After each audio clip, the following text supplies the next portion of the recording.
ગૃહ રાજ્યમંત્રી હર્ષ સંઘવીએ એક ટ્વીટ કર્યું છે એક્સ પર અને કહ્યું છે કે કોંગ્રેસે મહારાષ્ટ્રની ચૂંટણીની અંદર ગુજરાતનું અપમાન કર્યું છે।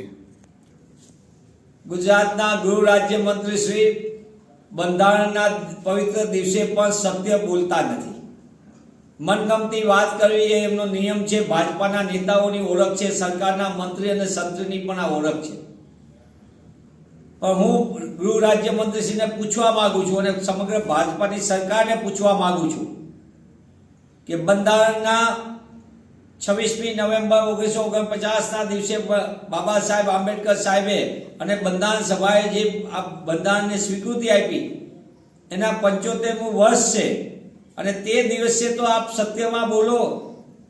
આ પાડોશી રાજ્ય માટે ચિંતા કરવાને બદલે ગૃહ રાજ્યમંત્રીશ્રી આપ ગૃહ રાજ્યની તો ચિંતા કરો કે ગુજરાતમાં અનુસૂચિત જાતિ, અનુસૂચિત જનજાતિ, બક્ષી પંચ અને લઘુમતી સહિત સર્વ સમાજને ક્યારે બંધારણ પ્રમાણે ન્યાય મળશે?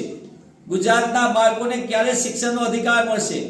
ગુજરાતની બેન દીકરીઓ પર થતા અત્યાચાર ક્યારે અટકશે ને એમને સુરક્ષા અને સલામતી ક્યારે મળશે? ગુજરાતના માણસને, નાગરિકોને જીવન જીવવાનો અધિકાર ક્યારે મળશે? જુદા જુદા થતા કાંડ અને કૌભાંડો ક્યારે અટકશે? ગુજરાતમાં નકલીનો કારોબાર ક્યારે અટકશે? આ મુદ્દે આપ મૌન છો અને બીજા બધી વાત કરો। કોંગ્રેસ ઉપર આરોપ મૂકતા પહેલા ખુદ જેની જવાબદારી તમને શપથ લઈને તમે લીધા છે એ ગૃહ વિભાગનો ભ્રષ્ટાચાર ક્યારે અટકશે એનો તો જવાબ આપો।